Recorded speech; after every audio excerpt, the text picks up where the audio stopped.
Audiobook Roubadores de Infância. Autor Adeildo Silva. Capítulo 5. Órfãos de pais vivos. Quando meu filho mais velho, Mateus, tinha 17 anos e me disse que ia ser pai, eu não o abandonei. Pelo contrário, eu amei a criança que ainda estava sendo formada no ventre da Ju, que é a minha nora. Confesso que fiquei com vontade de bater nele. Foi uma mistura de sentimentos. Tristeza porque estava fora do tempo. Mas que culpa teria aquela criança? Nenhuma. É o que muitos fazem. Transferem a culpa para quem não a tem. Eu e minha esposa ajudamos meu filho em tudo e não o abandonamos. A criança nasceu, deram o nome de Amanda, que significa digna de ser amada. Eles se tornaram uma família linda. Tinha tudo para dar errado, porém deram certo. Um dia eu contei esta história numa igreja e um homem veio ter comigo, perguntou se podia falar e eu lhe dei a oportunidade. Ele me contou o seguinte: certa vez, eu e meus irmãos brincávamos de pique-esconde com meu pai. Essa brincadeira era habitual entre nós, mas não ficávamos muito felizes, pois meu pai nunca se deixava ser encontrado, ou seja, que descobríssemos o lugar onde ele se escondia. Meu pai era nosso herói, mas ficávamos entristecidos, pois nos sentíamos sempre incapazes, derrotados. Sempre perdíamos e mesmo percebendo que isso nos magoava, nosso pai não mudava o comportamento. Mas uma vez, a brincadeira se repetiu, só que desta vez o nosso pai não estava brincando. Ele tinha um plano terrível que iria mudar a nossa vida para sempre. Nos chamou e disse que ia se esconder como de costume. E assim foi. Eu tinha certeza que iríamos perder novamente. Ele se escondeu e fomos procurar e procuramos e não encontramos. Sabe por quê? Ele foi embora e nunca mais apareceu. Ele nos abandonou. As crianças descobrem o mundo através das brincadeiras. E essas crianças descobriram-no da pior maneira possível. Passaram-se alguns anos, as crianças cresceram e uma delas, já com seus 25 anos, tinha casado, mas não era feliz. O trabalho também não dava certo. Ele tinha uma ferida enorme. O seu pai tinha ido embora sem explicação e ele ainda o procurava. A vida daquele menino tinha sido roubada.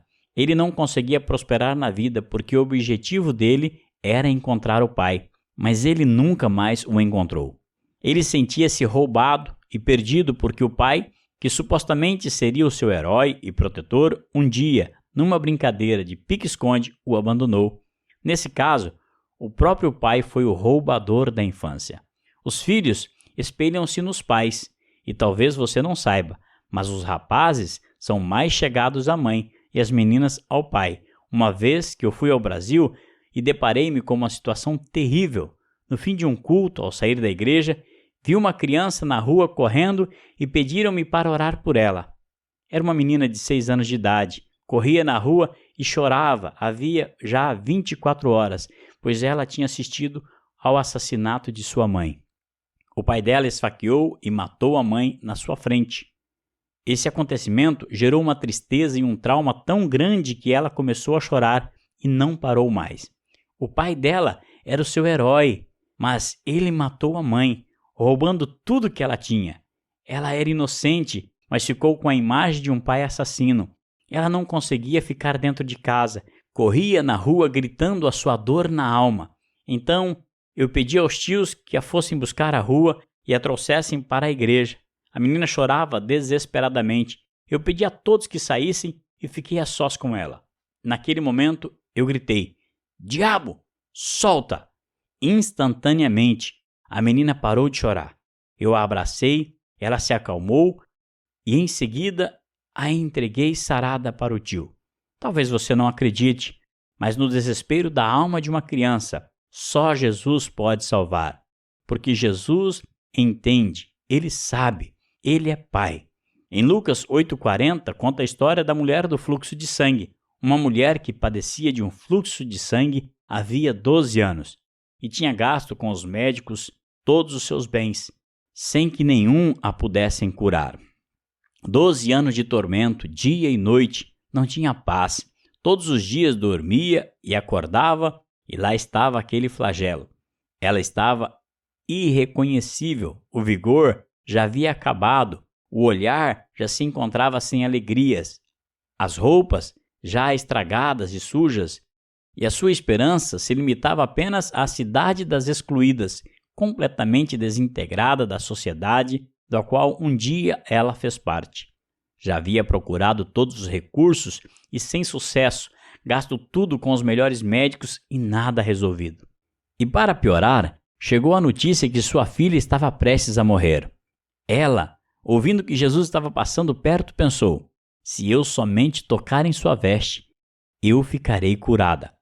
Aproximou-se dele por detrás e tocou-lhe a orla do manto, e no mesmo instante lhe parou o fluxo de sangue. A Bíblia diz que Jesus olhou para ela e disse: filha, a tua fé te salvou, vai-te em paz.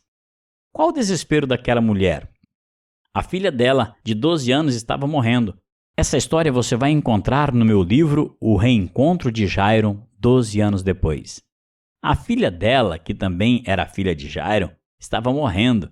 E naquela hora, quando ela estava falando com Jesus, alguém lhe disse para ela não incomodar mais o mestre, porque a sua filha já estava morta.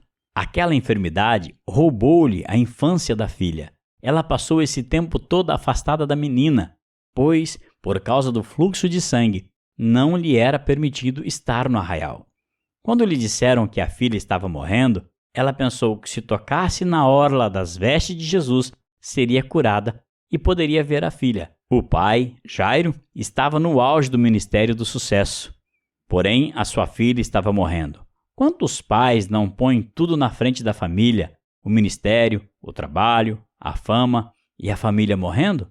Aquela mulher correu para Jesus com fé de tocar na veste e ser curada. E a Bíblia diz que o Senhor a chamou de filha. Ela é a única mulher que Deus chama de filha, porque ela fez o que Deus fez. Ela deu a vida por nós, assim como ela estava dando a vida pela filha, pois se ela fosse apanhada, seria morta. Ela poderia ter perdido tudo, a filha e o casamento. Mas naquele momento, quando ela e Jairo se curvaram perante Jesus, ele restaura tudo, o casamento, o ministério, e ressuscita a filha. Pais que buscam a Deus em primeiro lugar têm os filhos restaurados. Aquela menina que viu a mãe ser assassinada foi restaurada pelo mesmo Jesus. Quando alguém é uma autoridade, por vezes pensa ter o direito de roubar aquilo que é nosso. Talvez você ache que eu estou exagerando, mas em Portugal, uma menina de 14 anos engravidou do próprio pai. Consegue imaginar uma situação dessas? A criança, assim que nasceu, foi tirada daquela família. Mas eu imagino a mãe orando para o filho pensando: nós somos filhos do mesmo pai. Como você acha que será a infância dessa criança? Você acha que a vida dessa criança vai ser uma maravilha? Com certeza não, a não ser que Jesus entre com providências. Eu conheci um homem e ouvi ele contar como a sua infância foi roubada e como isso o levou a ter relacionamentos homossexuais. Depois que saiu dessa condição, casou com uma esposa do sexo oposto. Ele sempre afirmou que não era homossexual, mas um heterossexual, que teve relacionamentos com pessoas do mesmo sexo. Ele contou que o fato de ter sofrido abusos dos 6 aos 7 anos de idade e não ter tido um pai presente contribuiu muito para os seus relacionamentos homossexuais. Aos 6 anos, quando foi abusado por um senhor que tinha uma grande influência na cidade, tentou contar para o seu pai, mas ele não tinha tempo, estava sempre muito ocupado. Quando completou 12 anos, saiu de casa e foi atuar como travesti, primeiro no Brasil e depois no exterior. Passado algum tempo, voltou para o Brasil, para tentar ter a vida dele de volta. Lutou muito para isso e conseguiu com muita oração e fé, pedindo a Deus para restaurar o tempo perdido. Ele dizia que não era gay, nasceu hétero e iria casar com uma mulher, e assim aconteceu. Ele se casou com uma linda mulher. Teve um lindo filho do qual cuidou como ninguém tinha cuidado dele.